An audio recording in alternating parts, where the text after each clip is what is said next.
भगवद गीता अध्याय 2 सांख्य योग। जय श्री कृष्ण। दोस्तों, जीवन तो सब जीते हैं, लेकिन इसको जीने का सही सलीका कितनों को आता है? यही ध्येय है हमारी इस गीता का। मैं शैलेंद्र भारती भगवान श्री कृष्ण को प्रणाम करते हुए अपना कर्म शुरू करता हूं। जरा ध्यान से सुनिएगा।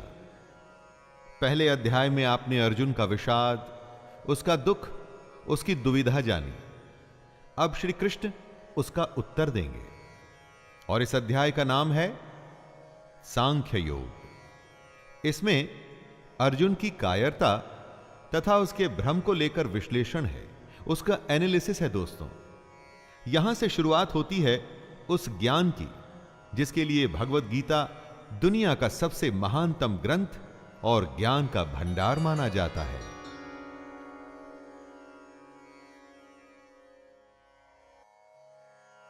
संजय उवाच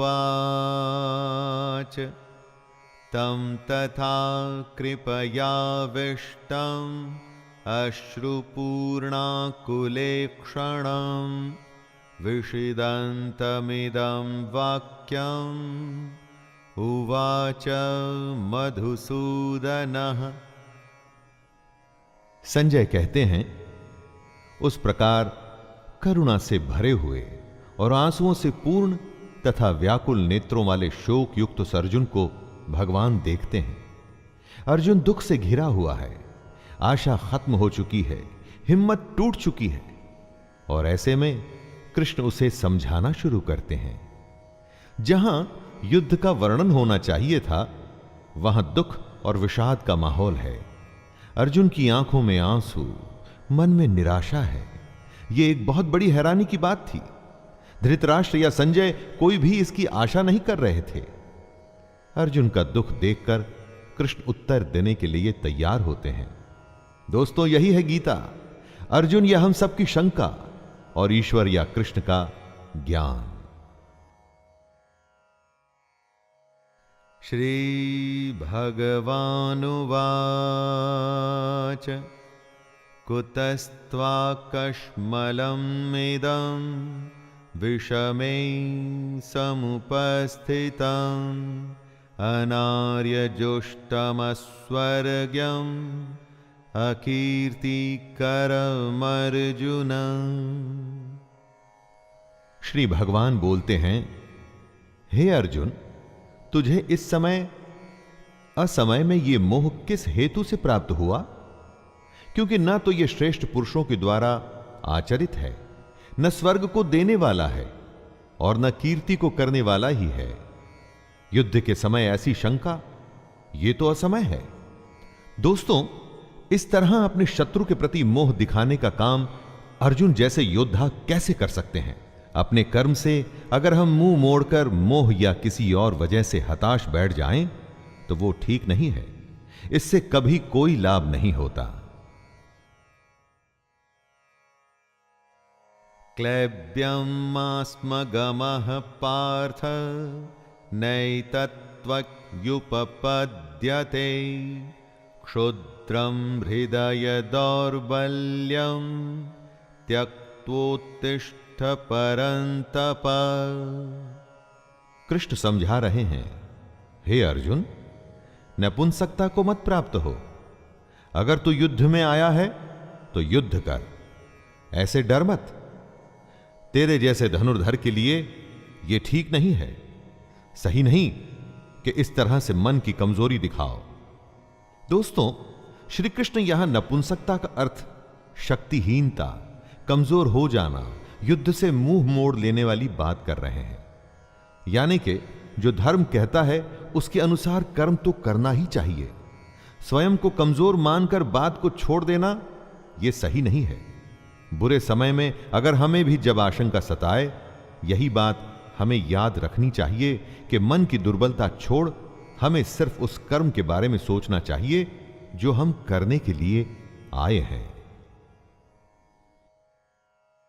अर्जुन उवाच कथं भीष्ममहं संख्ये द्रोणं च मधुसूदन इषुभिः प्रतियोत्स्यामि पूजार्हा वरिसूदन। अर्जुन अपनी शंका के बारे में कहते हैं, हे मधुसूदन, मैं रणभूमि में किस प्रकार बाणों से भीष्म पितामह और द्रोणाचार्य के विरुद्ध लड़ूं, जिनसे मैंने सब कुछ सीखा है, जो मेरे लिए सबसे बड़े हैं, उन पर मैं कैसे बाण चला सकता हूं। दोस्तों, यहां पर अर्जुन का कहना है, उसका संशय है, असल में सुनने में गलत नहीं लगता। अर्जुन जिनकी पूजा करते हुए बड़े हुए हैं, अपने पितामह या अपने गुरु पर वो बाण कैसे चला सकते हैं।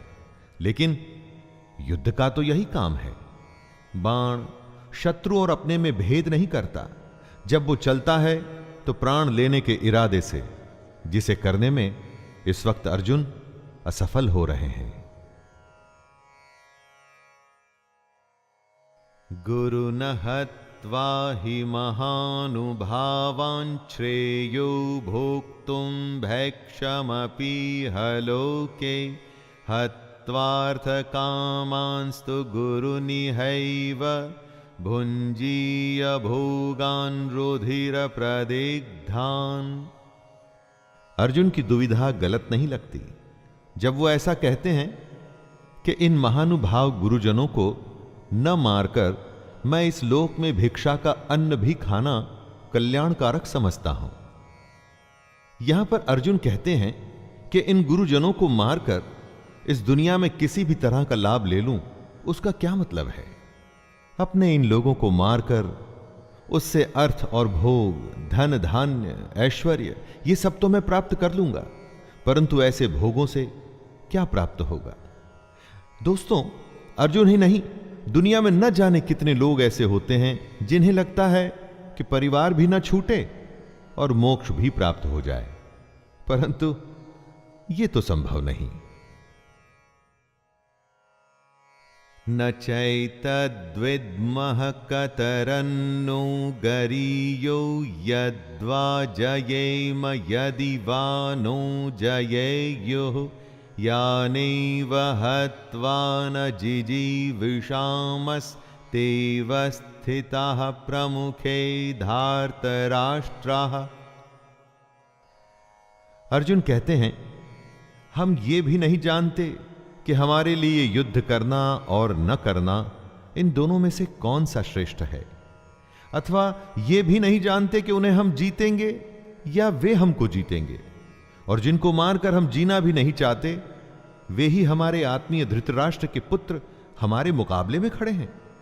भविष्य में क्या होगा ये तो कोई भी नहीं जानता। विधि ने क्या विधान लिखा है उसके बारे में किसी को नहीं पता, लेकिन वर्तमान में हम जो करना चाहते हैं उसका निर्णय हमारे हाथ में होता है। हमारे कर्म सिर्फ और सिर्फ हमारे ही हाथ में हैं। तो क्या युद्ध जीतने के लिए अपनों को मारना ठीक है? अपने कर्म को पूरा करने के लिए हमें किस सीमा तक जाना चाहिए और किस सीमा को पार करना चाहिए? कार्पण्य दोषोपहत स्वभावः पृच्छामि त्वां धर्म सम्मूढ़चेताः यच्छ्रेयः स्यान्निश्चितं ब्रूहि तन्मे शिष्यस्तेऽहं शाधि मां त्वां प्रपन्नम्। इसलिए कायरता रूप दोष से उपहत हुए स्वभाव वाला तथा धर्म के विषय में मोहित चित्त हुआ मैं आपसे पूछता हूं कि जो साधन निश्चित कल्याणकारक हो वो मेरे लिए कहिए, क्योंकि प्रभु मैं आपका शिष्य हूं। दोस्तों, कमजोर क्षणों में हम डर जाते हैं, जिससे कंफ्यूजन का भाव हमारे अंदर आता है। अर्जुन ये मान रहे हैं कि वो कंफ्यूज्ड हैं, कायरता का दोष वो अपने ऊपर ले रहे हैं, और तभी तो ये कहते हैं कि श्री कृष्ण मैं आपका स्टूडेंट हूं, आपको सरेंडर करता हूं, मुझे बताइए कि क्या सही है। दुविधा के समय गुरु ही एकमात्र सहारा होता है दोस्तों, और गुरु के सामने कुछ भी छुपाना नहीं चाहिए। खुलकर अपने हृदय की बात, अपना भय, अपनी शंका, सब कुछ सामने रख देना चाहिए। अगर ऐसा करेंगे तभी तो आपको मार्गदर्शन मिलेगा। नहि प्रपश्यामि ममापनुद्याद्यच्छोकमुच्छोषणमिन्द्रियाणाम् अवाप्य भूमा वसपत्रमृद्धं राज्यं सुराणामपि चाधिपत्यम्। अर्जुन आगे कहते हैं, जीतने पर उन्हें जमीन मिल जाएगी, धन धान्य मिलेगा, नाम होगा, लेकिन इन सब के मिलने के बाद उनका यह दुख कम नहीं होगा जो उन्हें अभी महसूस हो रहा है। यही बात है दोस्तों, जब अपनों का दुख सताता है तो किसी भी तरह का लाभ आराम नहीं देता। और उससे भी बड़ी बात, अगर आप शोक में हैं, दुख में हैं, तो जब तक उस दुख को दूर नहीं करेंगे, उसकी वजह ढूंढ नहीं लेंगे, उसका उपाय नहीं ढूंढ लेंगे, दुनिया का कोई भी सुख आपको आराम नहीं दे पाएगा। संजय उवाच एवमुक्त्वा ऋषिकेशं गुडाकेशः परन्तप न योत्स्य इति गोविन्दम् उक्त्वा तूष्णीं बभूवः। संजय धृतराष्ट्र को बोलते हैं, हे राजन, निद्रा को जीतने वाले अर्जुन अंतर्यामी श्री कृष्ण को फिर से कहते हैं, मैं युद्ध नहीं करूंगा। ये स्पष्ट कहकर चुप हो जाते हैं।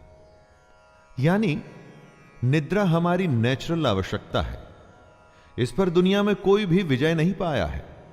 लेकिन अर्जुन को ऐसा महान माना जाता था कि उसने निद्रा पर भी विजय प्राप्त कर ली थी। और वो ही अर्जुन निद्रा तो नहीं, अपने मोह, अपने डर और दुख से हारता हुआ दिख रहा है। किस समय कौन सी दुर्बलता हम पर हावी हो जाए और कुछ समय के लिए हम उससे हार मान लें, यह कहना बड़ा मुश्किल है। जब अर्जुन के साथ ऐसा हुआ है दोस्तों, तो हमारे साथ भी हो सकता है। लेकिन अर्जुन उस दुर्बलता को जीत के आगे बढ़ा था और उसी तरह से हमें भी बढ़ना होगा। तमुवाच ऋषिकेशः प्रहसन्निव भारत सेनयोरुभयोर्मध्ये विषिदन्तम् इदं वचः। धृतराष्ट्र की उत्सुकता बढ़ रही है। स्वाभाविक है कि एक पिता होने के नाते धृतराष्ट्र किसको जिताना चाहते थे, यह तो कहने की आवश्यकता नहीं है। वो युद्ध में भाग नहीं ले सकते थे, लेकिन युद्ध की एक एक बात को जानना चाहते हैं। संजय बताते हैं कि हे भरतवंशी धृतराष्ट्र, दोनों सेनाओं के बीच में शोक करते हुए अर्जुन हैं और उसके सामने अंतर्यामी श्री कृष्ण, जो अर्जुन को हंसते हुए ये वचन बोल रहे हैं। एक तरफ रोता हुआ कमजोर डरा हुआ बालक जैसे कि अर्जुन, और दूसरी तरफ त्रिकालदर्शी कृष्ण है। शायद कृष्ण को इसीलिए छलिया भी कहा जाता था। रोते हुए के सामने इस तरह से कौन हंसता है? और कृष्ण हंसते थे क्योंकि उन्हें वो पता था जो किसी को पता नहीं था। श्री भगवानुवाच अशोच्यानन्वशोचस्त्वं प्रज्ञां वादांश्च भाषसे गतासु न गतासुंश्च नानुशोचन्ति पंडिताः। श्री कृष्ण का गीता ज्ञान अब यहां से आरंभ हो रहा है दोस्तों। भगवान बोले, हे अर्जुन, तू न शोक करने योग्य मनुष्यों के लिए शोक करता है और पंडितों की तरह मुझसे बातें करता है, परंतु जिनके प्राण चले गए हैं उनके लिए और जिनके प्राण नहीं गए हैं उनके लिए भी पंडित जन शोक नहीं करते। कृष्ण का ज्ञान अंतिम सत्य है। वह अर्जुन से कहते हैं कि तुम पंडितों की तरह बातें भी नहीं कर रहे और ना तुम ज्ञानियों की तरह बातें कर रहे हो। जो पंडित और जो ज्ञानी होते हैं वो किसी के जीवित रहने पर या जीवित न रहने पर भी शोक नहीं करते, अर्थात इस दुनिया में किसी भी बात का शोक नहीं करना चाहिए।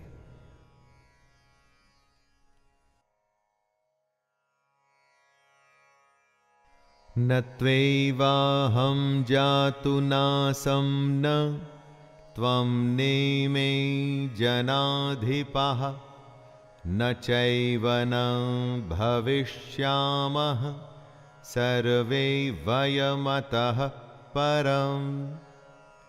हे अर्जुन, न तो ऐसा ही है कि किसी काल में मैं नहीं था, तू नहीं था, अथवा ये राजा लोग नहीं थे, और न ऐसा ही है कि इससे आगे हम सब नहीं रहेंगे। ऐसा कोई समय नहीं था अर्जुन, जब अर्जुन नहीं था, कृष्ण नहीं था, बाकी के राजा नहीं थे। हम आते हैं और जाते हैं, फिर से आते हैं, समय का खेल चलता रहता है। अब यह बात अर्जुन या हमारे जैसे दुनियादारी में फंसे लोगों के लिए समझना या समझाना बहुत मुश्किल है दोस्तों, और इसी में से कृष्ण हमें बाहर निकालना चाहते हैं। काल का फेर, जी हां, काल का फेर तो चलता ही रहता है।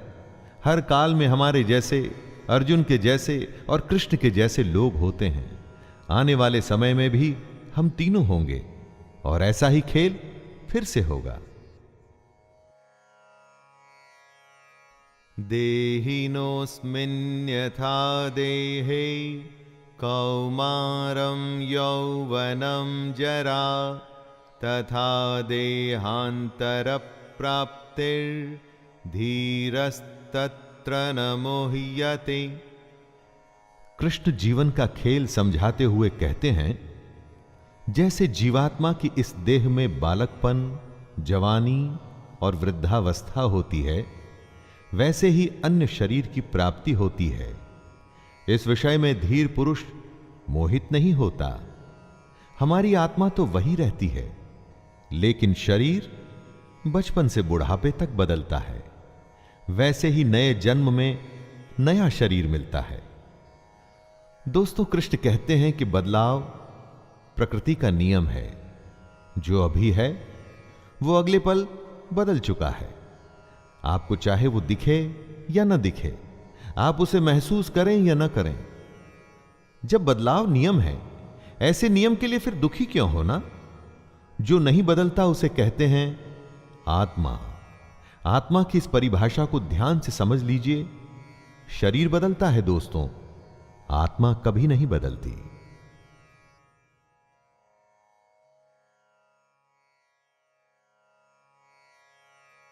मात्रा स्पर्शास्तु कौन्तेय शीतोष्ण सुख दुःखदाः आगमापायिनो नित्यास्तांस्तितिक्षस्व भारत।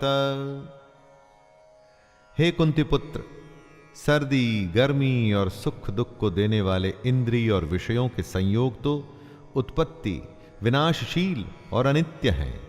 इसलिए हे भारत, उनको तू सहन कर। जिन्हें हमारी इंद्रियां महसूस करती हैं, वो सर्दी, गर्मी या सुख दुख आते जाते रहते हैं, हमेशा नहीं रहते। हमारे सेंसेस और उनके विषयों से जुड़ करके हमें भूख, नींद, सुख, दुख, सुकून, बेचैनी जैसे फीलिंग्स आती हैं। लेकिन ये सब हमारे शरीर से जुड़ी बातें हैं जो खत्म होने वाली हैं। सारी की सारी खत्म होने वाली हैं, परंतु जो खत्म नहीं होता उसे कहते हैं आत्मा।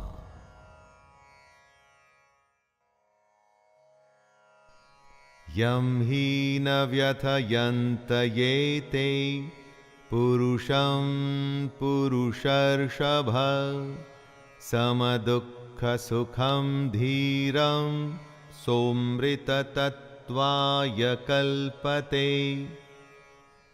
क्योंकि हे पुरुष श्रेष्ठ, दुख सुख को समान समझने वाले जिस धीर पुरुष को ये इंद्रिय और विषयों के संयोग व्याकुल नहीं करते, वह मोक्ष के योग्य होता है। सुख दुख जो बराबर समझे, दोनों हालत में एक जैसा रहे, वही जीवन में आगे बढ़ता है। जितनी भी आपकी आयु हो, जीवन में जरा पीछे मुड़ के देखिए, न जाने कितनी बार आप सुख दुख से बीते होंगे, कभी बेतहाशा खुशी हुई होगी, किसी के जाने या बेहद बड़े नुकसान पे शायद आप फूट फूट के रोए भी होंगे, और आगे आने वाले जीवन में भी ऐसा होता ही रहेगा। ज्ञानी इस बात को जानते हैं कि ऐसे सुख दुख तो आते जाते रहते हैं, एक ही भाव कभी रुक के नहीं रहता। नासतो विद्यते भावो न भावो विद्यते सतः उभयोरपि दृष्टोऽन्तस्त्वन्नयोस्तत्त्वदर्शिभिः। कृष्ण कहते हैं कि असत वस्तु की तो सत्ता नहीं है और सत का अभाव नहीं है। इस प्रकार इन दोनों का ही तत्वज्ञानी पुरुषों द्वारा देखा गया है। दोस्तों, जो झूठ है उसका कोई मूल्य नहीं, मूल्य सिर्फ सच का ही है। समझदार लोग इस बात को समझते हैं, जिसका आना जाना लगा रहे उसके लिए कोई क्या शोक करे। सुख गया तो दुख दरवाजे पर आने के लिए बिल्कुल तैयार खड़ा है। एक के लिए दुख करेंगे तो आने वाली अच्छी खबर के लिए जल्द ही खुश ही होना पड़ेगा। लेकिन अगर आप ज्ञान को समझें तो पाएंगे कि ये दोनों भाव झूठे हैं, इनका कोई मूल्य नहीं।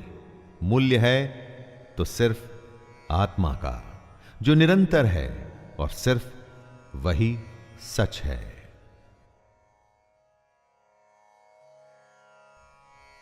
अविनाशी तु तद्विद्धि येन सर्वं इदं ततं विनाशमव्ययस्यास्य न कश्चित् कर्तुमर्हति।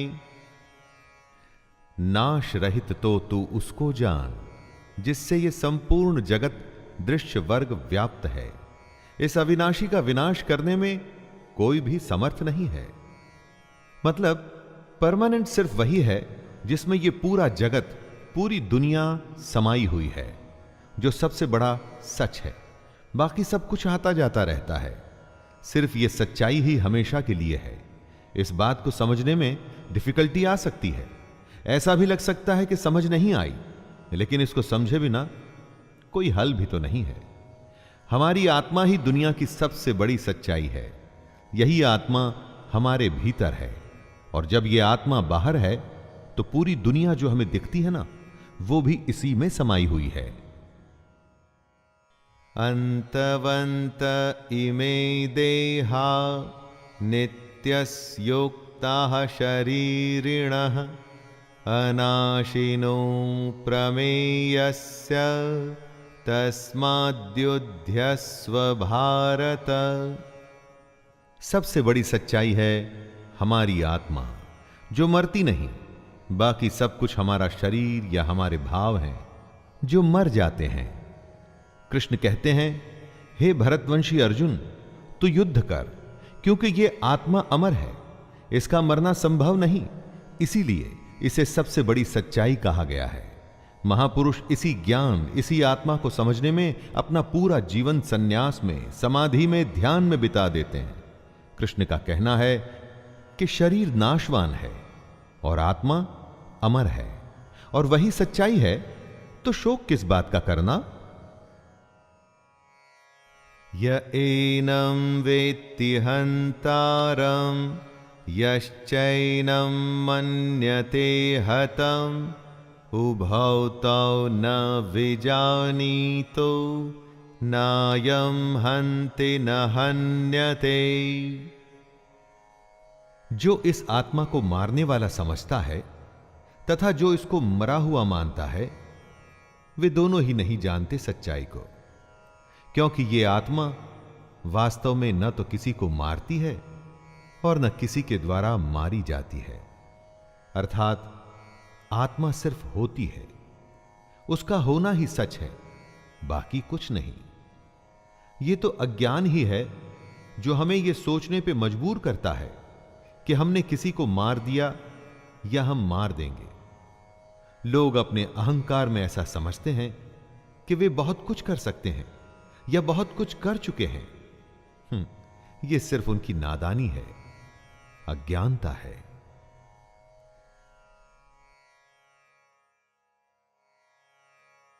न जायते म्रियते वा कदाचिन्नायं भूत्वा भविता वा न भूयः अजो नित्यः शाश्वतोऽयं पुराणो न हन्यते हन्यमाने शरीरे।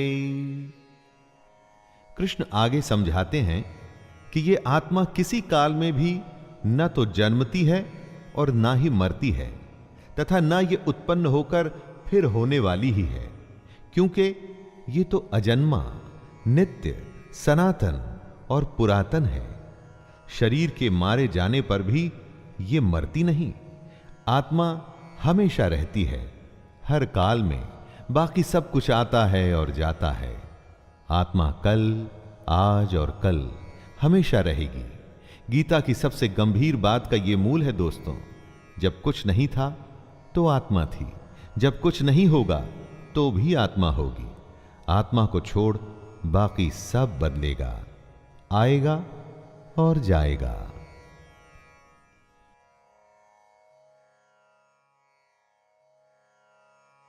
वेदा विनाशिनं नित्यं य एनमजमव्ययम्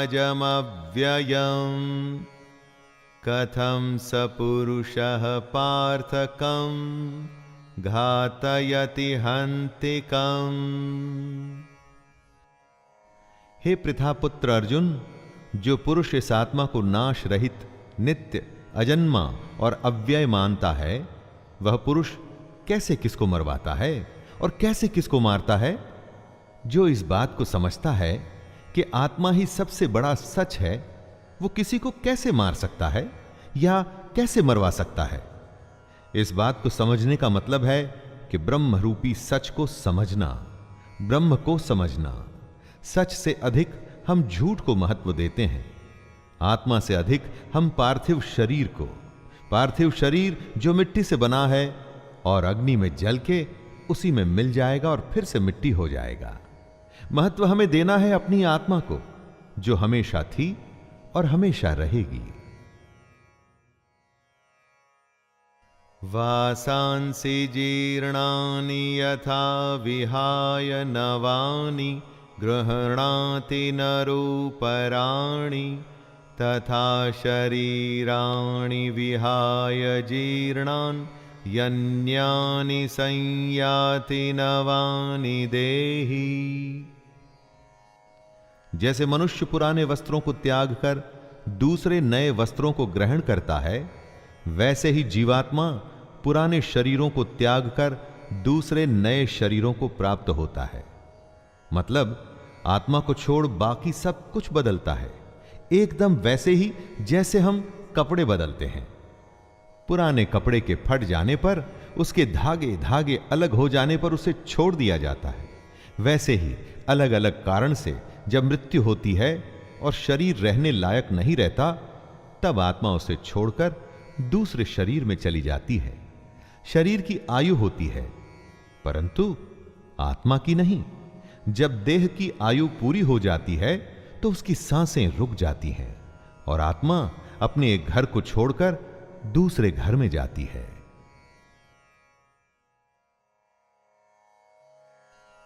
नैनं छिन्दन्ति शस्त्राणि नैनं दहति पावकः न चैनं क्लेदयन्त्यापो न शोषयति मारुतः।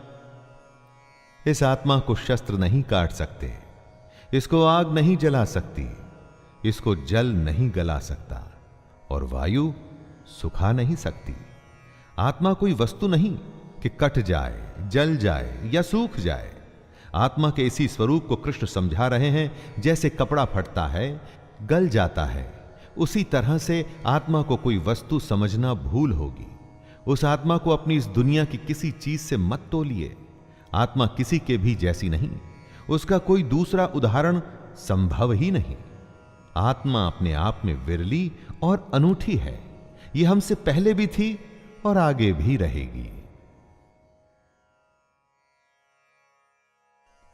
अच्छेद्योयमदाह्योयम अक्षरोऽयमोक्तः अक्लेद्यो शोष्य एव च नित्यः सर्वगतः स्थाणुर् अचलो यम सनातनः। ये आत्मा अच्छेद्य है, इसे छेदा नहीं जा सकता। ये आत्मा अदाह्य है, इसे जलाया नहीं जा सकता। अक्लेद्य है मतलब गीला भी नहीं किया जा सकता। और निसंदेह अशोष्य है मतलब इसे सुखाया भी नहीं जा सकता। ये आत्मा नित्य, सर्वव्यापी, अचल, स्थिर रहने वाली और सनातन है। सनातन का अर्थ क्या होता है दोस्तों? जो हमेशा से है और हमेशा रहेगा, वही आत्मा भी है। श्री कृष्ण ये बताना चाहते हैं कि हम जो नाशवान हैं, मतलब हमारा जो ये शरीर है, इस पर ज्यादा ध्यान न दें। हम समझें आत्मा को जिसका नाश नहीं हो सकता, तभी हमें मुक्ति मिलनी संभव हो सकती है। वरना मोह और दुविधा में हम हमेशा फंसे रह जाएंगे, जैसे कि अभी अर्जुन फंसा हुआ है और अपना कर्म करने को तैयार ही नहीं।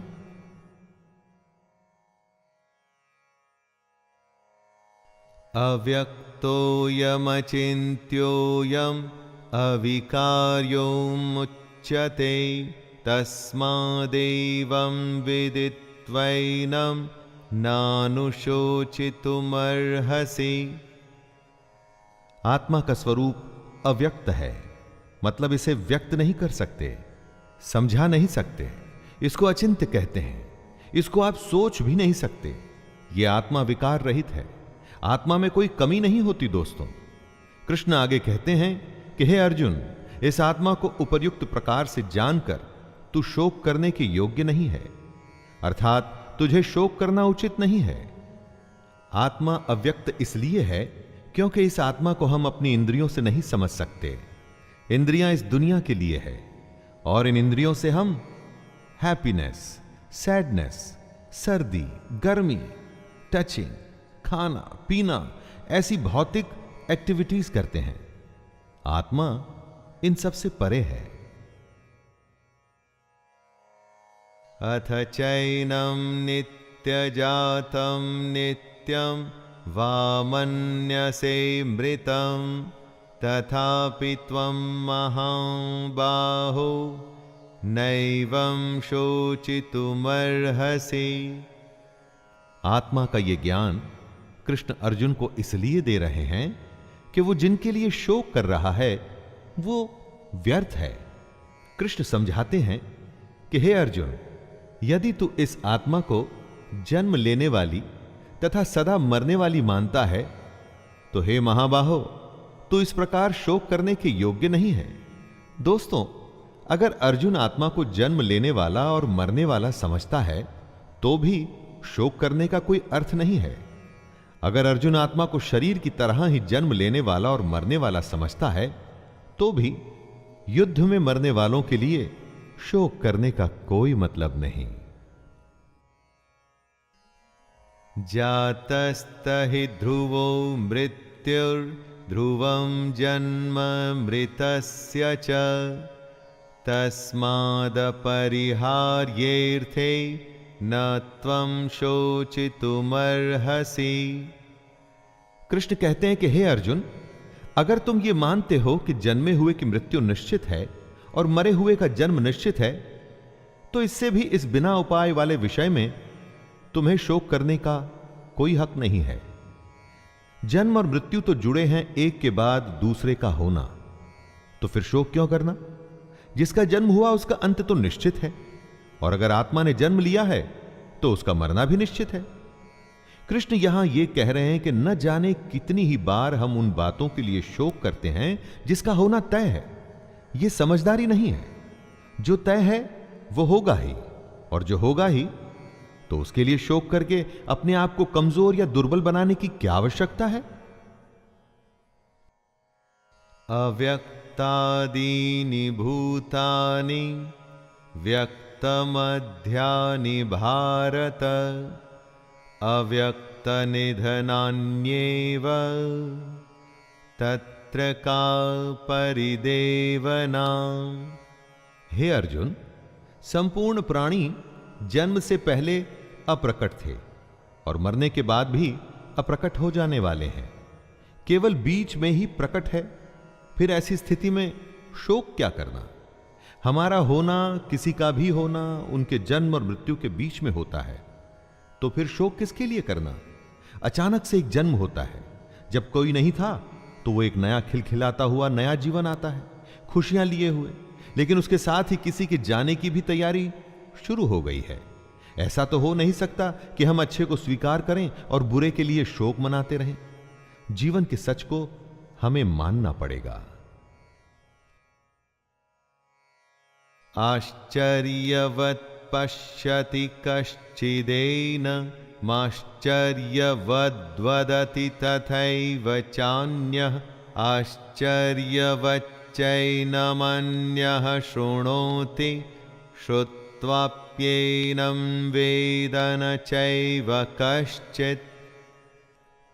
कोई एक महापुरुष ही इस आत्मा को आश्चर्य की भांति देखता है, और वैसे ही दूसरा कोई महापुरुष भी इसके तत्व को आश्चर्य की भांति वर्णित करता है, तथा दूसरा कोई अधिकारी पुरुष इसे आश्चर्य की भांति सुनता है, और कोई कोई तो सुनकर भी इसको नहीं जानता।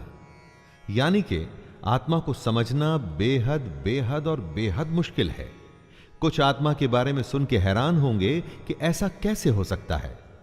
कोई हैरान होकर आत्मा का वर्णन करेगा, और हम में से कोई ऐसे होंगे जो सुन के इस बात को समझ नहीं पाएंगे। बात को समझिए, कितनी ही बार लोग ज्ञान की बातें सुनते हैं और थोड़ी ही देर में वापस अपनी मोह माया की दुनिया में लग जाते हैं। दोस्तों, उसी मोह माया से तो निकलना है, अगर आप आत्मा को समझना चाहते हैं। देहि नित्यमवध्योऽयं देहे सर्वस्य भारत तस्मात् सर्वाणि भूतानि न त्वं शोचितुमर्हसि। हे अर्जुन, यह आत्मा सबके शरीर में सदा ही अवध्य है। इस कारण संपूर्ण प्राणियों के लिए तू शोक करने के योग्य नहीं है।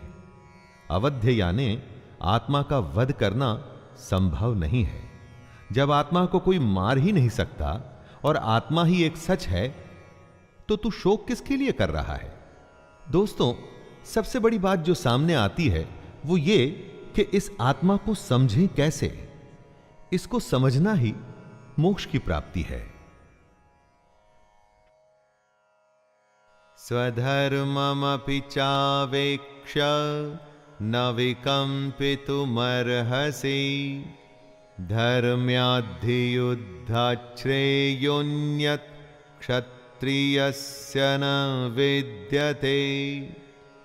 कृष्ण अर्जुन को याद दिलाते हैं कि अपने धर्म को देखकर भी तू भय करने योग्य नहीं है, अर्थात तुझे भय नहीं करना चाहिए, क्योंकि क्षत्रिय के लिए धर्मयुक्त युद्ध से बढ़कर दूसरा कोई कल्याणकारी कर्तव्य नहीं है। दोस्तों, कृष्ण कहते हैं कि अगर हमने किसी काम को करने का निर्णय ले लिया है तो फिर उससे डरना नहीं चाहिए। पूरे तन मन से बस उस काम को, उस युद्ध को करने में लग जाना चाहिए। ज्ञान यह है कि निर्णय के बाद डरने का कोई मतलब नहीं, सिर्फ करने का मतलब है, कर्म करने का। यदृच्छया चोपपन्नं स्वर्गद्वारमपावृतं सुखिनः क्षत्रियाः पार्थ लभन्ते युद्धमीदृशम्। हे पार्थ, अपने आप प्राप्त हुए और खुले हुए स्वर्ग के द्वार रूप इस प्रकार के युद्ध को भाग्यवान क्षत्रिय लोग ही पाते हैं। युद्ध को, चैलेंज को खुले मन से स्वीकार करने में ही सबसे बड़ी खुशी है। दोस्तों, कृष्ण युद्ध को स्वर्ग का खुला हुआ द्वार बता रहे हैं। हमारे लिए भी यह बात इस तरह से सही है कि हमको भी अपने जीवन में अगर कोई चुनौती मिलती है तो उसे मोक्ष मानकर उस चैलेंज को पूरा कर जाने में लग जाना चाहिए। क्षत्रिय वो है जो युद्ध में अपना धर्म निभाए। अगर आपकी कामना, आपका प्रयास आपके लिए युद्ध है तो एक क्षत्रिय की तरह आपको भी अपने धर्म को पूरा करना चाहिए। अथ चेत्त्वमिमं धर्म्यं संग्रामं न करिष्यसि ततः स्वधर्मं कीर्तिं च हित्वा पापमवाप्स्यसि। किंतु यदि तू इस धर्म युक्त युद्ध को नहीं करेगा तो स्वधर्म और कीर्ति को खोकर पाप को प्राप्त होगा। कृष्ण चेतावनी देते हैं कि अगर हमने चैलेंज को, युद्ध को स्वीकार नहीं किया तो फिर उसके बदले में सिर्फ पाप मिलेगा।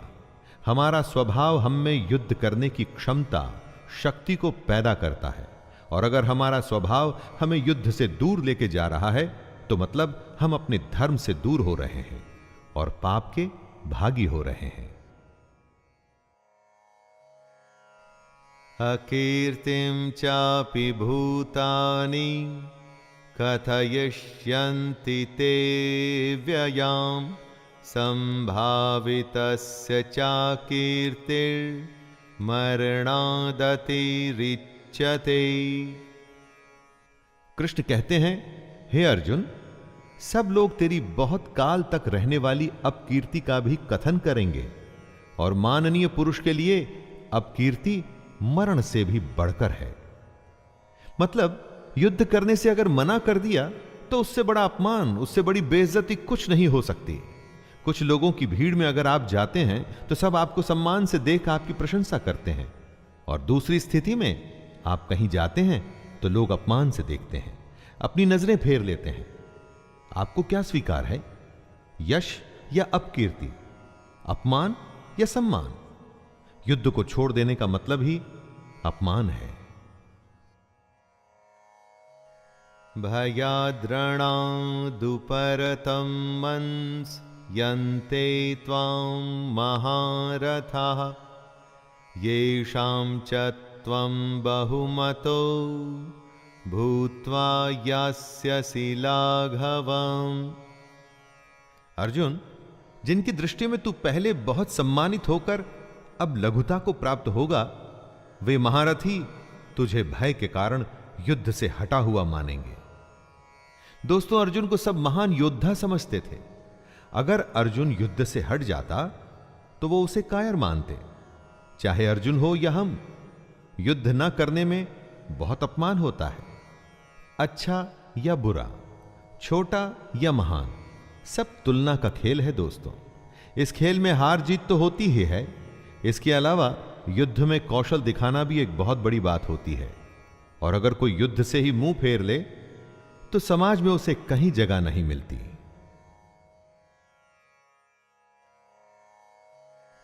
अवाच्यवादांश्च बहून् वदिष्यन्ते तवाहिताः निन्दन्तस्त्वसामर्थ्यं ततो दुःखतरं नु किम्। आपके बैरी, आपके शत्रु तो इसी ताक में रहते हैं कि कब आपकी निंदा कर सकें। युद्ध से भाग के उन्हें ऐसा मौका क्यों देना? हे अर्जुन, तेरे बैरी लोग तेरे सामर्थ्य की निंदा करते हुए तुझे बहुत से न कहने जैसे वचन भी कहेंगे। उससे अधिक दुख और क्या होगा? अपने चारों तरफ देखिए दोस्तों, ऐसे लोगों की कमी नहीं होगी जो इस मौके की तलाश में हैं कि कैसे आपको नीचा दिखाया जाए। अगर ये मौका आप खुद ही उन्हें परोस कर दे देंगे तो सोचिए उन्हें कितनी खुशी होगी। फिर हमें उन्हें यह मौका देने की क्या आवश्यकता है?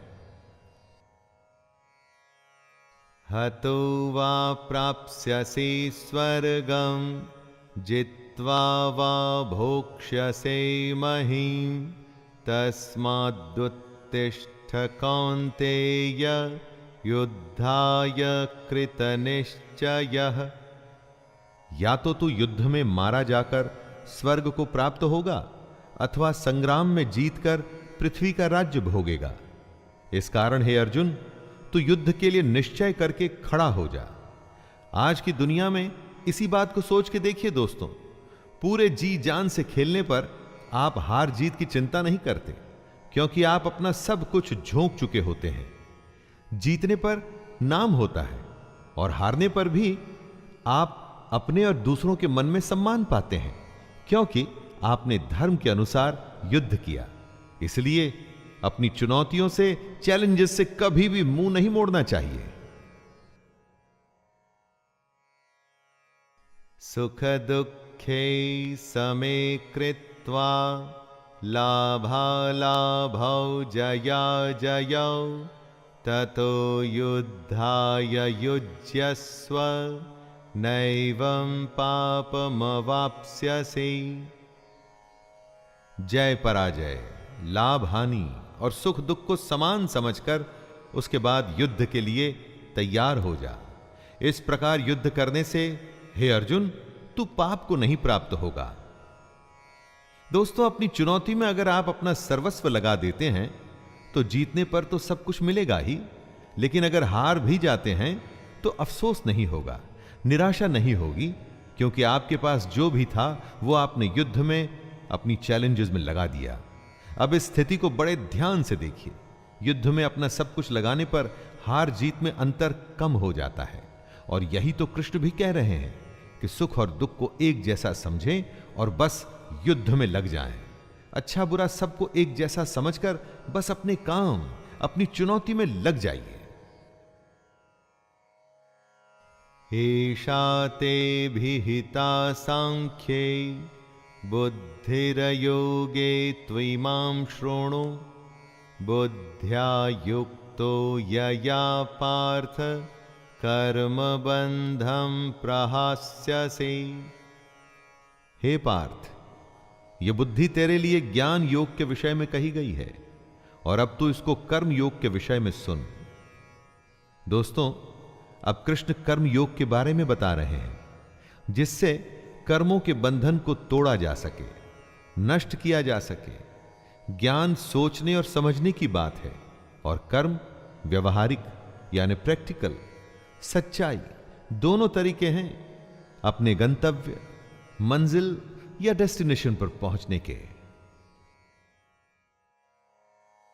यनेहाभिक्रमनाशोस्ति प्रत्यवातो न विद्यते स्वल्पमप्यस्य धर्मस्य त्रायते महतो भयात्।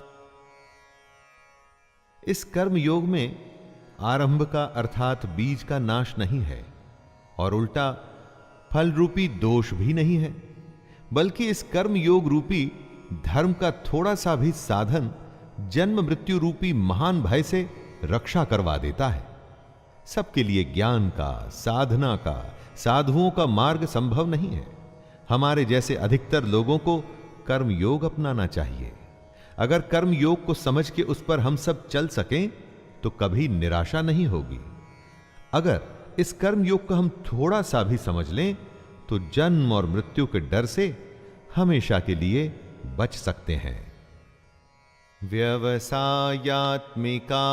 बुद्धिर एकेह कुरु नंदन बहुशाखा ह्यनन्ताश्च बुद्ध्यो व्यवसायिनाम्। हे अर्जुन, इस कर्म योग में निश्चयात्मिका बुद्धि एक ही होती है, किंतु अस्थिर विचार वाले विवेकहीन सकाम मनुष्यों की बुद्धियां निश्चय ही बहुत भेदों वाली और अनंत होती है। जब फैसला लेना हो तो बुद्धि एक ही होती है, लेकिन जहां सोच की, फैसले की, निर्णय की कमी हो वहां कई बुद्धियां काम करती हैं। यहां अनिर्णय की स्थिति के बारे में कहा गया है। दोस्तों, जब आप फैसला नहीं ले पाते हैं, कोई डिसीजन नहीं ले पाते हैं, तो न जाने कितनी ही दिशाओं में आपका ध्यान, आपकी बुद्धि जाती है। लेकिन अगर आप निर्णय करने की सोच लें तो उसके बाद सिर्फ उस काम को करने का ही प्रण होता है। और अगर ऐसा नहीं है तो ऐसा होना चाहिए। यामिमां पुष्पितां वाचं प्रवदन्त्य विपश्चितः वेदवादरताः पार्थ नान्यदस्तीति वादिनः।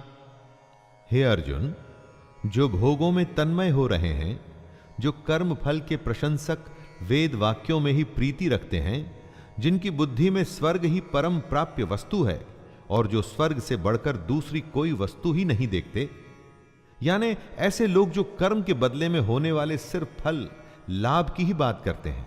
जब भी कोई काम उससे होने वाले फायदे से शुरू होता है तो वो काम नहीं, स्वार्थ हो जाता है, उसे कर्म नहीं कह सकते। जो लोग ऐसा करते हैं उन्हें कृष्ण कर्म फल का प्रशंसक बता रहे हैं। आप अकर्मी होने से बचिए।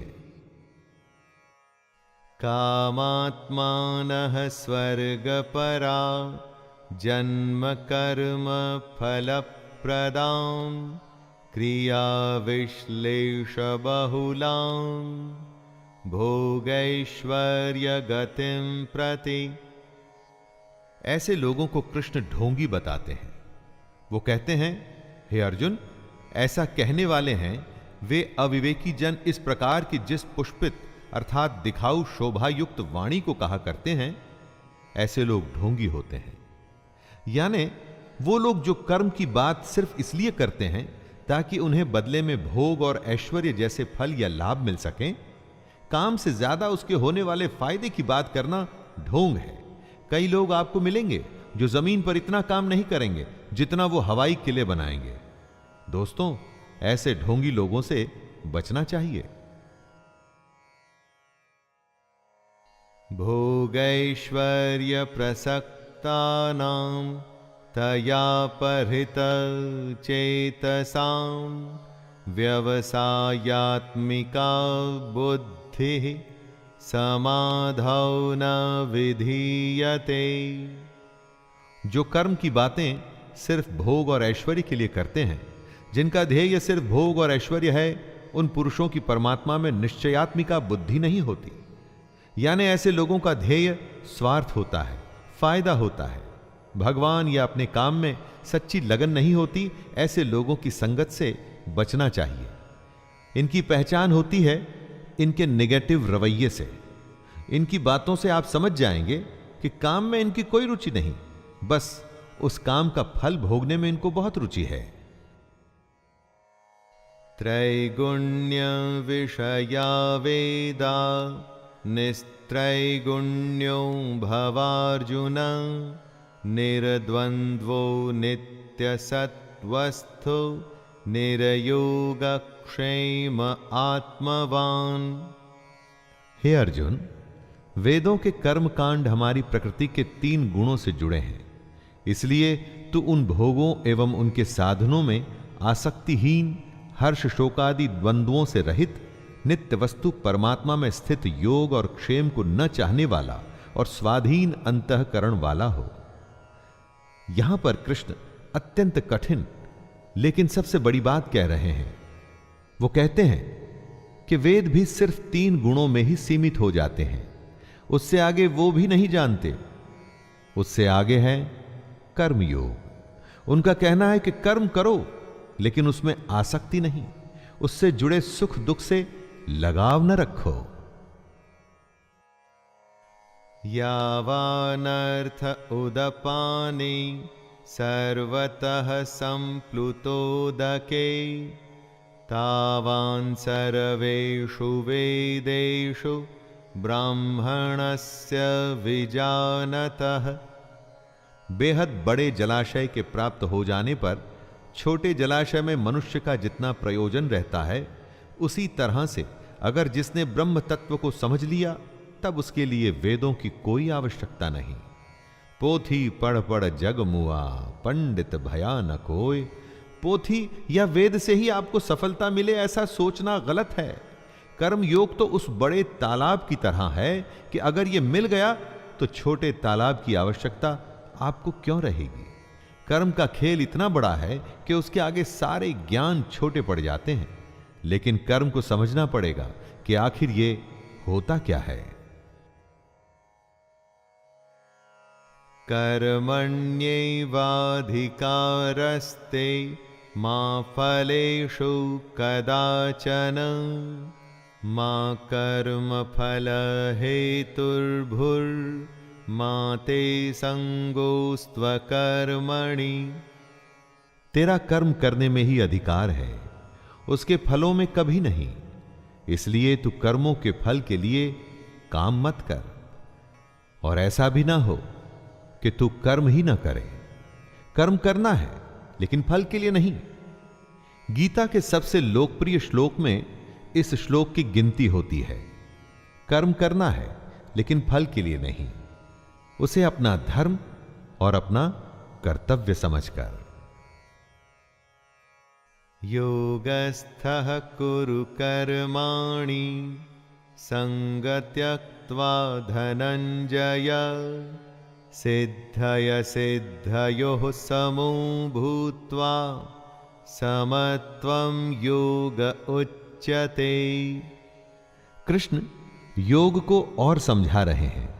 हे धनंजय, तू आसक्ति को त्याग कर सिद्धि और असिद्धि में समान बुद्धि वाला होकर योग में स्थित हुए कर्तव्य कर्मों को कर। कर्म के फल की इच्छा ना कर, और ऐसा नहीं करना कि कर्म करने में इच्छा न हो। यही निष्काम कर्म की कुंजी, उसकी चाबी, उसका सार है। कर्म के बाद क्या फल मिलेगा उसकी परवाह किए बिना बस पूरी लगन से अपने धर्म और कर्तव्य को पूरा कर। दूरेण ह्यवरं कर्म बुद्धि योगा धनंजय बुद्धौ शरणमन्विच्छ कृपणः फलहेतवः। कर्म के फल की इच्छा को छोड़ के जो निष्काम कर्म योगी होता है वो पाप पुण्य से दूर हो जाता है। जो फल के लिए काम करते हैं उन्हें हमेशा असफल होने का डर रहता है, और इसीलिए कभी भी वो कर्म को अच्छे से नहीं कर पाते, और फिर अगर उनको फल मिल भी जाता है तो इसी फल में उलझ जाते हैं।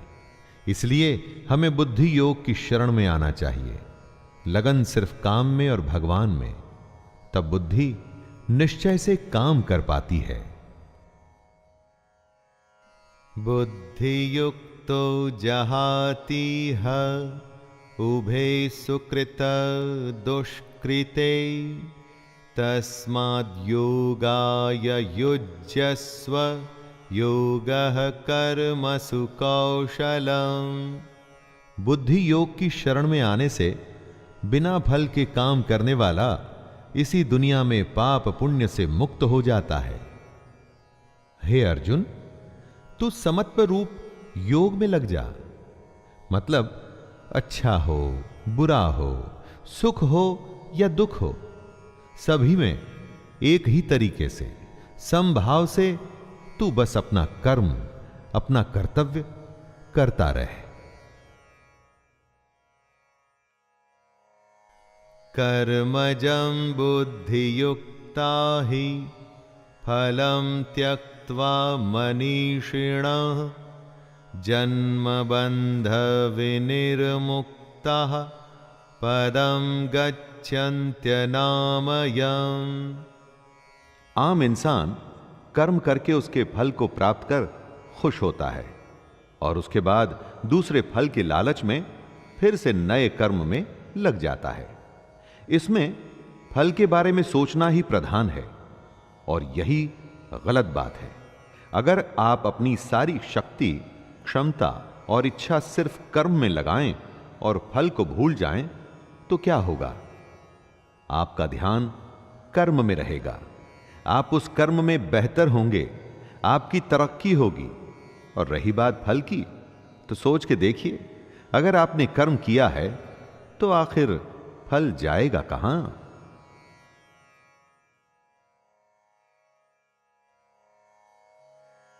यदा ते मोहकलिलं बुद्धिर्व्यतितरिष्यति तदा गन्तासि निर्वेदं श्रोतव्यस्य श्रुतस्य च।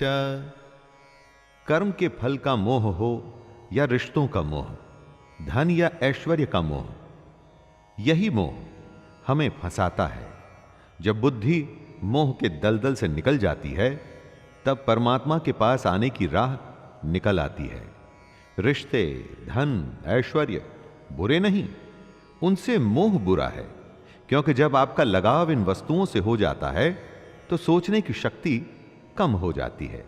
बुद्धि ठीक से काम नहीं करती, फैसले गलत हो जाते हैं।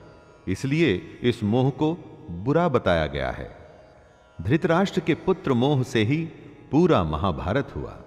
युधिष्ठिर के द्यूत या जुए के मोह में उनका पूरा राज्य चला गया था। दोस्तों, यह उस समय की ही बात नहीं है। आप चाहें तो आज के समय के भी कई सारे उदाहरण जो आप अपने आसपास में देख सकते हैं। श्रुति विप्रतिपन्ना ते यदा स्थास्यति निश्चला समाधावचला बुद्धिस्तदा योगमवाप्स्यसि। जितने लोग होते हैं उतने किस्म की बातें होती हैं, और जितनी बातें होती हैं उतने तरीके से बुद्धि सोचती है। जब दिमाग, बुद्धि स्थिर होकर एक जगह या परमात्मा में लग जाती है तो उसे ही योग कहते हैं। बुद्धि का स्थिर हो जाना ही एकाग्रता यानी कंसंट्रेशन कहलाता है। दोस्तों, स्थिर होकर एकाग्रता से कुछ करने को समाधि की स्थिति भी कहते हैं। और अगर आपने कंसंट्रेशन से काम किया हुआ हो तो मैं दावे के साथ कहता हूं कि वो काम कभी भी व्यर्थ नहीं होगा। अर्जुन उवाच स्थितप्रज्ञस्य का भाषा समाधिस्थस्य केशव स्थितधिः किं प्रभाषेत किमासीत व्रजेत किम्। अर्जुन पूछते हैं, हे केशव, समाधि में स्थित परमात्मा को प्राप्त हुए स्थिर बुद्धि पुरुष का क्या लक्षण है? वह स्थिर बुद्धि पुरुष कैसे बोलता है, कैसे बैठता है और कैसे चलता है? दोस्तों, आप जरूर जानना चाहेंगे कि जो लोग अपनी अपनी फील्ड में सबसे ऊपर पहुंचते हैं उनकी सफलता का रहस्य क्या है। अर्जुन भी जानना चाहता है कि जो स्थिर होके अपनी बुद्धि को एक जगह लगा देते हैं उनकी पहचान क्या है। श्री भगवानुवाच प्रजहाति यदा कामान् सर्वान् पार्थ मनोगतान् आत्मयैवात्मना तुष्टः स्थितप्रज्ञस्तदोच्यते। श्री भगवान उत्तर देते हैं, हे अर्जुन, जिस काल में ये पुरुष मन में स्थित संपूर्ण कामनाओं को भली भांति त्याग देता है और आत्मा से आत्मा में ही संतुष्ट रहता है, उस काल में वह स्थित प्रज्ञ कहा जाता है। भगवान कृष्ण ने बताया था कि आत्मा ही सबसे बड़ी सच्चाई है। मोह, इच्छा या कामना छोड़ना ही आत्मा के पास आना है। जिसको संतुष्टि, शांति के लिए किसी दूसरे पर निर्भर नहीं रहना पड़ता, वो ही अपनी कामना को त्याग सकता है। दोस्तों, सोचिए, क्या आपको अपनी खुशी, अपनी शांति के लिए किसी और की आवश्यकता पड़ सकती है?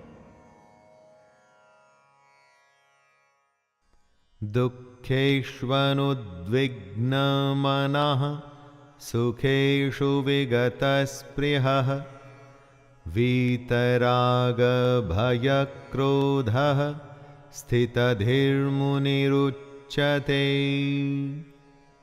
बुरा होने पर जिसके मन में दुख पैदा न हो, अच्छा होने पर जो मन भी शांत रहे, खुशी से पागल न हो, गुस्सा, डर या प्रेम जो सब कुछ एक ही भाव से एक ही जैसे देखता हो, उसकी बुद्धि स्थिर रहती है और वही मुनि या योगी कहलाता है। अच्छी खबर पे खुश हो जाना, बुरे पे उदास, ये तो स्वाभाविक ही है। अगर किसी जानवर को भी आप कुछ खाने को देंगे तो वो खुश होगा, छीन लेंगे तो उसे बुरा लगेगा। लेकिन इस सब से जो ऊपर उठ जाता है, अलग अलग अवस्थाओं में भी वो अपनी स्वयं की हालत नहीं बदलता, मतलब उसकी बुद्धि स्थिर है, यानी वो मुनि है, वो योगी कहलाने के लायक है। यः सर्वत्रानभिस्नेहस्तत् तत्प्राप्य शुभाशुभं नाभिनन्दति न द्वेष्टि तस्य प्रज्ञा प्रतिष्ठिता। जिसमें लगाव नहीं है, शुभ हो या अशुभ, अच्छा या बुरा, जो दोनों को एक जैसे देखता है, वही अपनी बुद्धि को स्थिर रखता है। इस श्लोक में कृष्ण समझा रहे हैं कि किस तरह से अलग अलग हालत में खुद को, अपनी बुद्धि को स्थिर रखा जाए, कैसे संयम और धैर्य से हम अपने जीवन में अनुशासन ला सकते हैं, वरना चारों तरफ या तो दुख की हाहाकार होगी या खुशी से लोग झूम रहे होंगे।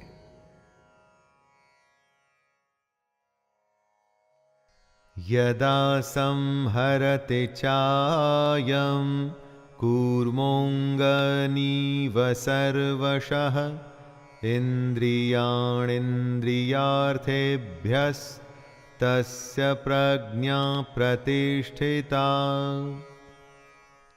कछुआ जिस तरह से सब ओर से अपने अंगों को समेट लेता है, वैसे ही जब पुरुष इंद्रियों के विषयों से इंद्रियों को सब प्रकार से हटा लेता है, तब उसकी बुद्धि स्थिर होती है। यानी दुनिया में रहकर भी दुनियादारी से बचना ही बुद्धि को स्थिर करना है। अगर किसी के सामने आप बहुत ही स्वादिष्ट खाना रखें, तो क्या वो खुद को रोक पाएगा? किसी के सामने आप महंगे आभूषण या डिजिटल गैजेट्स रखें, तो क्या वो स्वयं पर कंट्रोल कर सकेगा? ना, ये संभव नहीं है दोस्तों। इसको जो संभव कर दे, उसी की बुद्धि स्थिर होती है। आप स्वयं पर आजमा के देखिए, अगर दुनिया की वस्तुएं आपको लुभा नहीं पाती, तो आप अपनी बुद्धि को नियंत्रण में ले आएंगे।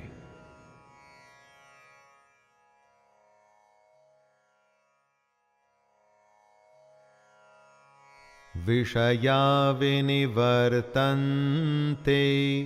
निराहारस्य देहिनः रसवर्जं रसोऽप्यस्य परं दृष्ट्वा निवर्तते। संभव है कि हम दुनिया के विषयों में रुचि न लें, इससे हम दुनिया से दूर तो हो जाएंगे, लेकिन दुनिया के प्रति उनकी आसक्ति नहीं जाती। कहने का मतलब है कि मन की इच्छा को खत्म करना है, आसक्ति खत्म करनी है। अगर ऐसा करना है तो ही बुद्धि स्थिर होगी। कृष्ण कह रहे हैं कि मान लीजिए आप दुनिया की वस्तुओं को ना भी बोल देते हैं, तो क्या आपका मन उन्हीं में लगा हुआ है?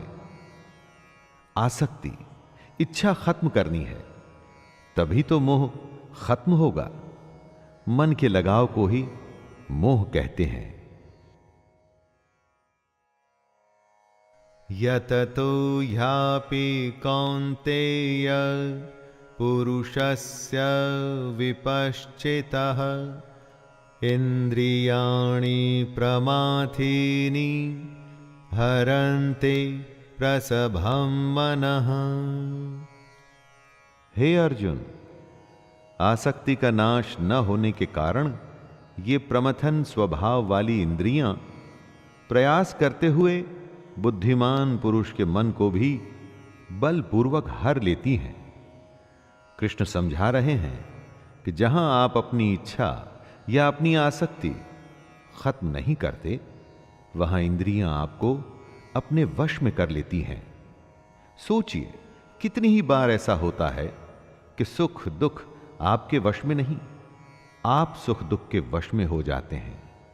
कभी हंसी नहीं रुकती तो कभी रोना नहीं, कभी भूख नहीं रुकती तो कभी नींद, और कभी काम वासना भी नहीं रुकती।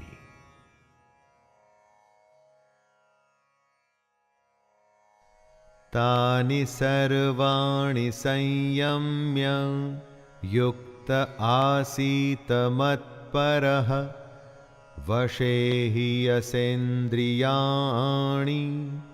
तस्य प्रज्ञा प्रतिष्ठिता। इंद्रियों को वश में करके भगवान को ध्यान में रख जो बैठता है, अपने कर्म अपने कर्तव्य में जो ध्यान लगाता है, उसी की बुद्धि स्थिर हो जाती है। वो ईश्वर अपने लक्ष्य के समीप हो जाता है। दोस्तों, अगली बार आप कुछ भी करें ना, तो ये देखिएगा कि वो काम आपकी इंद्रियां आपसे करवा रही हैं या आपका कर्म वो करवा रहा है। आप खुद ही समझ जाएंगे कि श्री कृष्ण क्या कहना चाहते हैं। इंद्रियों के वश में ना होकर उन्हें अपने वश में करने पर ही आप अपनी बुद्धि को स्थिर कर पाएंगे। ध्यायतो विषयान् पुंसः संगस्तेषुपजायते, संगात् संजायते कामः, कामात् क्रोधोऽभिजायते। विषयों के बारे में अर्थात इच्छाओं के बारे में सोचते रहने से उसमें आसक्ति हो जाती है और आसक्ति से उन विषयों की कामना उत्पन्न होती है, और जब वो कामना पूरी नहीं होती तो क्रोध उत्पन्न होता है।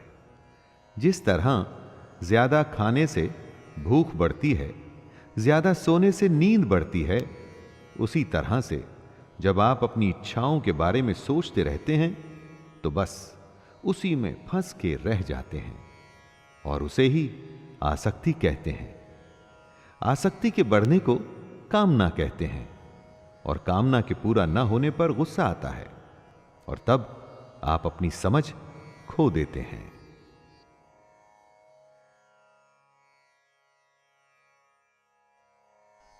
क्रोधात् भवति सम्मोहः, सम्मोहात् स्मृतिविभ्रमः, स्मृतिभ्रंशात् बुद्धिनाशो, बुद्धिनाशात् प्रणश्यति। यानी सोचने की शक्ति कम हो जाती है, मूढ़ भाव से स्मृति में भ्रम हो जाता है। जब सोच नहीं सकते तो याद भी नहीं रख सकते। स्मृति में भ्रम हो जाने से बुद्धि अर्थात ज्ञान शक्ति का नाश हो जाता है। जब याद नहीं रख पाएंगे तो ज्ञान किसी काम नहीं आएगा, बुद्धि बेकार हो जाएगी, और बुद्धि का नाश हो जाने से पुरुष अपनी स्थिति से गिर जाता है। रागद्वेष वियुक्तैस्तु विषयानिन्द्रियैश्चरन्, आत्मवश्यैर्विधेयात्मा प्रसादमधिगच्छति। जो अपनी इच्छाओं को, अपनी आसक्तियों को अपने नियंत्रण अर्थात कंट्रोल में रख पाते हैं, दोस्ती शत्रुता, गुस्से या प्यार के बिना अपनी इंद्रियों को भटकने नहीं देते, वो अंतःकरण की प्रसन्नता को प्राप्त होते हैं। ऐसे लोगों को बाहरी नहीं, हार्दिक और अंदरूनी प्रसन्नता होती है। आनंद, खुशी, शांति कहीं बाहर नहीं होती दोस्तों, वो तो हमारे अंदर होती है, और हम उसे ढूंढते बाहर हैं। इसलिए ऐसा कहा गया है कि मोह को कहां ढूंढे रे बंदे, मैं तो तेरे पास। प्रसादे सर्वदुःखानां हानिरस्योपजायते, प्रसन्नचेतसो ह्याशो बुद्धिः पर्यवतिष्ठते। अंतःकरण की प्रसन्नता होने पर, अंदर से प्रसन्न होने पर दुख खत्म हो जाते हैं, और ऐसे प्रसन्न चित्त कर्म योगी की बुद्धि शीघ्र ही सब ओर से हटकर एक परमात्मा में ही भली भांति स्थिर हो जाती है। दोस्तों, आप अपने लक्ष्य के बारे में सोचिए, प्रयास करिए कि उसे सबसे अच्छा, पूरी दुनिया में दी बेस्ट, सबसे श्रेष्ठ उसे कैसे कर सकते हैं, और उसे पूरा करने में लग जाइए। फल का मत सोचिए कि लक्ष्य पूरा होगा कि नहीं, बस उसे करते रहिए और फिर देखिए कैसी मानसिक शांति और सुकून मिलता है आपको। नास्ति बुद्धिरयुक्तस्य न चायुक्तस्य भावना न चाभावयतः शांतिर्शान्तस्य कुतः सुखम। जो पुरुष अपने मन या अपनी इंद्रियों को नहीं जीत पाते, उनमें निश्चयात्मिका बुद्धि नहीं होती, यानी कि वो स्पष्ट और सटीक निर्णय नहीं ले पाते। ऐसे मनुष्य के अंतःकरण में भावना भी नहीं होती। भावनाहीन मनुष्य को शांति नहीं मिलती, और शांति रहित मनुष्य को सुख कैसे मिल सकता है? बीमार आदमी क्या अच्छा खाना और क्या बुरा खाना, उसे कुछ अच्छा नहीं लगता। जो अंदर होता है वो बाहर आता ही है। जब आपके अंदर शांति नहीं होगी तो आप आनंद कभी भी प्राप्त नहीं कर पाएंगे।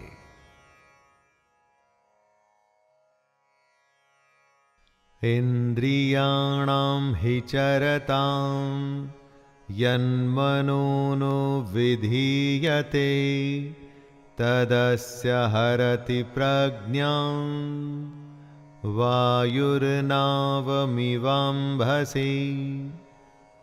जैसे जल में चलने वाली नाव को वायु हर लेती है, जैसे हवा पानी में चलती हुई नाव की दिशा बदल देती है, वैसे ही विषयों में विचरती हुई इंद्रियों में से मन जिस इंद्रिय के साथ रहता है, वह एक ही इंद्रिय इस अयुक्त पुरुष की बुद्धि को हर लेती है। अगर वो क्रोध में है तो और कुछ भी नहीं सोच पाएगा, और अगर प्रेम में है तो उसे किसी बात की सुध भी नहीं रहेगी। जिस भी इंद्रिय के वश में होगा, उसे उसके अलावा कुछ भी समझ नहीं आएगा। इन इंद्रियों के नियंत्रण से निकल के इनको आपके नियंत्रण में रखिए दोस्तों, फिर देखिए आपके लिए क्या संभव है। सब कुछ संभव हो जाएगा। तस्माद्यस्य महाबाहो निगृहीतानि सर्वशः इन्द्रियाणीन्द्रियार्थेभ्यस्तस्य प्रज्ञा प्रतिष्ठिता। हे महाबाहो, जिस पुरुष की इंद्रियां इंद्रियों के विषयों में सब प्रकार निग्रह की हुई हैं, उसी की बुद्धि स्थिर है। यानी जिस पुरुष ने अपनी इंद्रियों और उनसे होने वाली इच्छाओं पर पूरी तरह से रोक लगा रखी है, उसी की बुद्धि स्थिर है। और बुद्धि हमारा ध्यान ऐसी ऐसी जगह पर ले जाती है जहां पर हम उलझ के अपना असली मकसद भूल जाते हैं। बुद्धि सहारा लेती है हमारी इंद्रियों का। इसलिए अगर बुद्धि पर विजय प्राप्त करनी है दोस्तों, तो इंद्रियों को वश में करना ही होगा।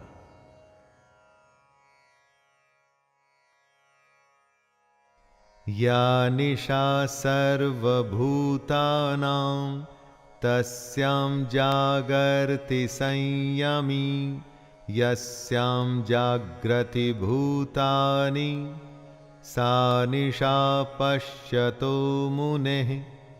संपूर्ण प्राणियों के लिए जो रात्रि के समान है, उस नित्य ज्ञान स्वरूप परमानंद की प्राप्ति में स्थित प्रज्ञ योगी जागता है। और जिस नाशवान सांसारिक सुख की प्राप्ति में सब प्राणी जागते हैं, परमात्मा के तत्व को जानने वाले मुनि के लिए वह रात्रि के समान है। दोस्तों, कृष्ण की यह बात गहरी है और समझनी पड़ेगी। जो सबके लिए रात है, उस रात में योगी परमात्मा के लिए, ज्ञान के लिए जागता है और साधना करता है। और जो सबके लिए सांसारिक सुख है, जिसके लिए संसार में हर कोई जागता है, वो सुख योगी के लिए रात के समान है।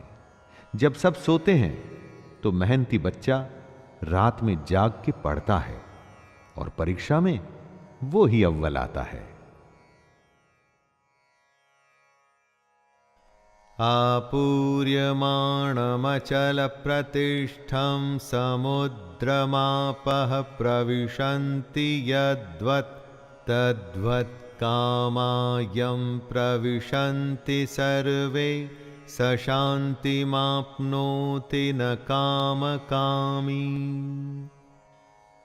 जैसे नाना प्रकार की नदियों के जल सब ओर से परिपूर्ण अचल प्रतिष्ठा वाले समुद्र में उसको विचलित न करते हुए ही समा जाते हैं, वैसे ही सब भोग जिस स्थित प्रज्ञ पुरुष में किसी प्रकार का विकार उत्पन्न किए बिना समा जाते हैं, वही पुरुष परम शांति को प्राप्त होता है, भोगों को चाहने वाला नहीं। नदियां समुद्र को विचलित अर्थात उसे डिस्टर्ब नहीं करती, उसी तरह से स्थिर बुद्धि वाले पुरुष में सारी इच्छाएं, सारे भोग समा जाते हैं और उसे विचलित नहीं करते। कई बार किसी के कहने पर आपको बुरा लगता है और आप अपना आपा खो देते हैं, इसका मतलब आपका अपने ऊपर नियंत्रण नहीं है। ऐसा समुद्र बनिए जिसमें कोई भी नदी किसी भी तरह की गाली या कोई कमेंट आपको कभी भी विचलित न कर पाए। विहाय कामान्यः सर्वान् पुमांश्चरति निःस्पृहः निर्ममो निरहंकारः स शान्तिमधिगच्छति। जो पुरुष संपूर्ण कामनाओं को त्याग कर ममता रहित, अहंकार रहित और स्पृहा रहित हुआ विचरता है, वही शांति को प्राप्त होता है, अर्थात वो शांति को प्राप्त है। कामना का, इच्छा का त्याग करना है, उससे मोह नहीं रखना है, घमंड नहीं करना है, दुनिया में रहकर भी दुनिया से अलग रहना है। ऐसे ही इंसान को शांति प्राप्त होती है। कामयाब वही होता है जो परेशान हुए बिना अपनी धुन में, अपने काम में लगा रहता है। सफलता उसी के ही पांव चूमती है। एषा ब्राह्मी स्थितिः पार्थ नैनां प्राप्य विमुह्यते स्थित्वा स्यामन्तकालेऽपि ब्रह्मनिर्वाणमृच्छते। हे अर्जुन, ये ब्रह्म को प्राप्त हुए पुरुष की स्थिति है। इसको प्राप्त होकर योगी कभी मोहित नहीं होता और अंतकाल में भी इस ब्रह्म स्थिति में स्थित होकर ब्रह्मानंद को प्राप्त हो जाता है। दोस्तों, कृष्ण अर्जुन को बता रहे हैं कि जो पुरुष ऐसा करने में सफल होता है उसे ब्रह्म की प्राप्ति होती है। ब्रह्म का अर्थ है सबसे बड़ा सत्य, इससे आगे कुछ भी नहीं होता। कृष्ण कहते हैं कि ये जो सारे लक्षण हैं उन लोगों के हैं जो अपनी बुद्धि को स्थिर रखकर अपने लक्ष्य को प्राप्त करते हैं। स्वाभाविक है कि अगर इन बातों को हम भी अपने जीवन में उतार लें तो हम भी अपने लक्ष्य से कभी दूर नहीं रहेंगे। दोस्तों, ये था गीता का दूसरा अध्याय सांख्य योग। इस अध्याय में श्री कृष्ण ने कर्म को समझाया, उसके प्रति हमारे उत्साह को बढ़ाया और यह समझाया कि सिर्फ और सिर्फ कर्म में ही अपना ध्यान रखना और किसी भी बात में नहीं। तो आज्ञा दीजिए, अपने मित्र शैलेंद्र भारती को मुलाकात होती है तीसरे अध्याय में। जय श्री कृष्ण।